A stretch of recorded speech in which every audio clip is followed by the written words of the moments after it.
नमस्कार, मैं हूं अनुराग चड्ढा। इनसाइड विद अनुराग में आपका स्वागत है। दोस्तों, अगर मैं आपसे कहूं कि 2027 में उत्तर प्रदेश में भारतीय जनता पार्टी की सरकार बनवाने में सबसे बड़ा हाथ किसी और का नहीं बल्कि अखिलेश यादव का होगा तो शायद आप चौंक जाएंगे। लेकिन दोस्तों, सच बिल्कुल यही है, क्योंकि अखिलेश यादव के हर एक कदम, उनके हर एक दाव और उनके पीडीए वाले चक्रव्यूह को देखकर ही बीजेपी अपनी नई बिसात बिछा रही है। सरकार से लेकर संगठन तक और टिकट से लेकर नई टीम तक भाजपा की पूरी तैयारी अखिलेश यादव ही करवा रहे हैं। अब क्या है वो बीजेपी की सीक्रेट तैयारी, उसको समझते हैं आज के इस वीडियो में और उसका हम पर्दाफाश करेंगे। दोस्तों, सबसे पहले बात करते हैं उस सवाल की जो हर बीजेपी कार्यकर्ता की जुबान पर है कि पंकज चौधरी की नई टीम की लिस्ट कब आएगी। जनवरी से चर्चा थी कि बीजेपी का नया संगठन खड़ा हो जाएगा, लेकिन फरवरी खत्म होने की कगार पर है। विधानसभा चुनाव मुहाने पर है, लेकिन बीजेपी की नई टीम नदारद है। आखिर क्यों? क्या वजह है दुनिया की सबसे बड़ी पार्टी अपने 98 संगठनात्मक जिलों की टीम घोषित करने में हिचक रही है? 14 जिलाध्यक्षों की घोषणा 20 फरवरी को होनी थी, लेकिन मामला शून्य है। सूत्रों की माने तो भाजपा की ये योजना थी कि सभी 98 संगठनात्मक जिलों में एक साथ पूरी टीम उतार दी जाए, लेकिन पेच फंस गया। दरअसल बीजेपी इस बार ट्रायल एंड एरर के मूड में बिल्कुल भी नहीं है। लोकसभा चुनाव में मिली चोट अभी तक पूरी तरह से भरी नहीं है। इसलिए माना जा रहा है कि बीजेपी पार्टी हालाकमान ने तय किया है कि जमीनी फीडबैक के बिना एक भी नाम फाइनल बिल्कुल नहीं होगा। इसके लिए जिलों में पर्यवेक्षक भेजे जा रहे हैं। प्लान ये है कि ये पर्यवेक्षक जमीनी हकीकत परखेंगे, लेकिन अगर इन्हें भेजने में और देरी हुई तो प्लान बी भी तैयार है कि सीधे जिला प्रभारियों से इनपुट लेकर प्रदेश इकाई लिस्ट जारी कर देगी। लेकिन यह देरी सिर्फ प्रशासनिक नहीं है, यह एक रणनीतिक है। बीजेपी जानती है कि होली तक जिला संगठन और उनके तुरंत बाद क्षेत्रीय टीम का गठन होना है। लेकिन इस बार पार्टी के सामने चुनौती सिर्फ विपक्ष नहीं बल्कि अपने ही घर के अंदर उठ रहे विरोध के स्वर और जातीय असंतुलन है। इस देरी की सबसे बड़ी वजह है यूपी बीजेपी की कमान में हुआ बदलाव और उससे बिगड़ते बनते समीकरण। अब प्रदेश अध्यक्ष की कुर्सी पर केंद्रीय वित्त एवं राज्य मंत्री और पूर्वांचल के कद्दावर कुर्मी नेता पंकज चौधरी हैं। पार्टी ने प्रदेश अध्यक्ष के रूप में कुर्मी चेहरे को आगे करके कुर्मी वोट बैंक को साधने का संदेश तो दे दिया, लेकिन रणनीति इतनी सीधी नहीं होती। जैसे ही पलड़ा एक तरफ झुकता है, दूसरी तरफ नाराजगी बढ़ जाती है। विश्लेषकों की माने तो बीजेपी के इस दाव से लोध और मौर्य समाज में एक तरह की सुरक्षा या उपेक्षा का भाव देखा जा रहा है। ब्रज क्षेत्र में लोध मतदाता निर्णायक है और पूर्वांचल में मौर्य है। ऐसे में जब शीर्ष नेतृत्व कुर्मी समाज के हाथ में है तो संगठन के निचले ढांचे में यानी जिला अध्यक्षों और महामंत्रियों की लिस्ट में अन्य ओबीसी जातियों का दावा कई गुना बढ़ गया है।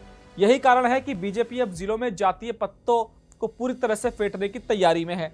साथ ही राजनीतिक विश्लेषक मानते हैं कि हाल ही में यूजीसी के नियमों को लेकर जो विवाद खड़ा हुआ, उसने स्वर्ण युवाओं और बुद्धिजीवी वर्ग को बीजेपी से छिटकने पर मजबूर किया। ब्राह्मणों की सहभोज बैठक और शंकराचार्य वाले विवाद ने भी भाजपा के स्कोर वोट बैंक को सोचने पर मजबूर कर दिया। बसपा और समाजवादी पार्टी ने भी ब्राह्मणों को रिझाने के लिए डोरे डालने शुरू कर दिए और माना जा रहा है कि सपा इस बार ब्राह्मण कार्ड खेलेगी, जिससे बीजेपी की मुश्किलें बढ़ेंगी।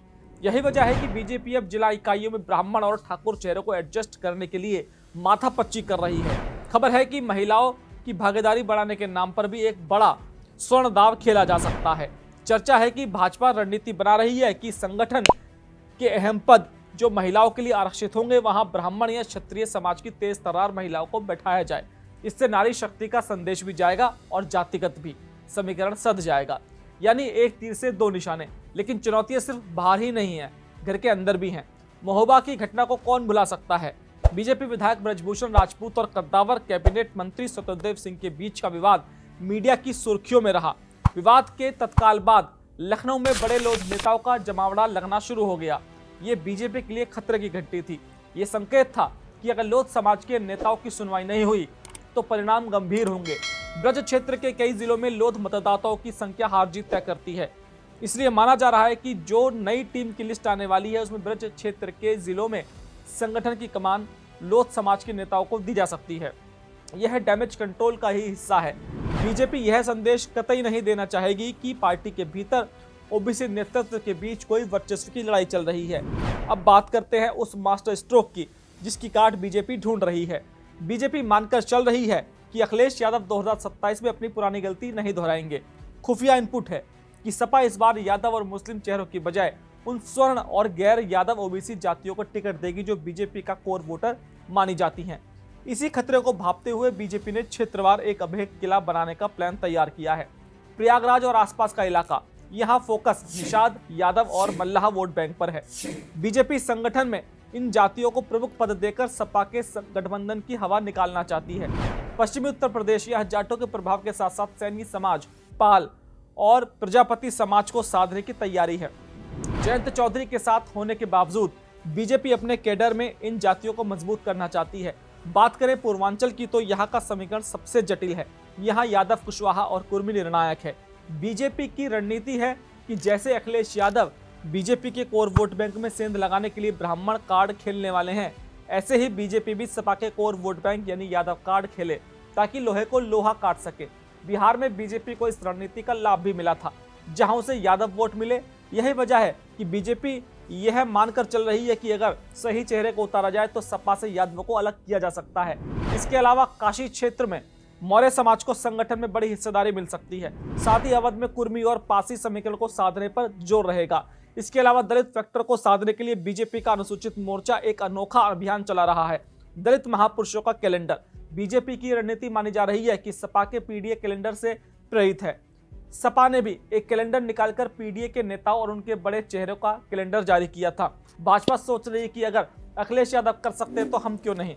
साथ ही एक बार फिर मायावती की बढ़ती सक्रियता को देखते हुए बीजेपी अपने इस कैलेंडर के माध्यम से दलित समाज के उन नायकों को सम्मान देना चाह रही है जिन्हें इतिहास में जगह नहीं मिली, ताकि सपा और बसपा दोनों के वोट बैंक में सेंध लगाई जा सके। कुल मिलाकर उत्तर प्रदेश में बीजेपी इस वक्त दोहरी तलवार पर चल रही है।